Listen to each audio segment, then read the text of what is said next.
Her limbs are free now, and a plate with a weird goo waits for her at the table. There's also a killing headache clawing at her head. Since there's no task this time, she uses her free time to inspect the room, but she doesn't find even a slight gap in the walls. The chair is bolted to the floor too, so she can't use it to break anything either.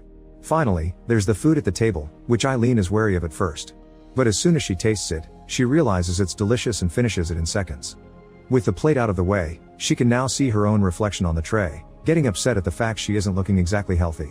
The distress is too much to deal with and Eileen moves back to the chair into a fetal position, but as she touches her hair, things get worse. There's a scar on her head that she doesn't know where it comes from.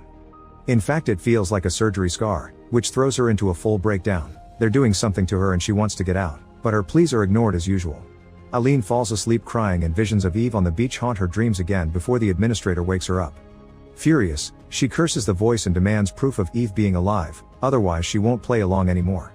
The administrator allows Eve to speak, saying she's scared and that she wants her mommy, but it only lasts a few seconds and immediately Eileen is asked to go back to her task. This time there's an unbreakable glass panel between her and the table, causing Eileen to quickly grow anxious. Pushing it doesn't work, and she can't use the chair because it's still bolted to the floor, so Eileen uses her own body instead. Throwing herself against the panel only causes her to get hurt though, and a desperate Eileen begins hitting the panel as she begs for answers and orders the pencil to move. Shockingly, the pencil does exactly that, falling off the table on its own. Before she can register what happened, the buzzer knocks her out again. Another dream on the beach begins and this time, Eileen finds herself with a bleeding gash on her forehead.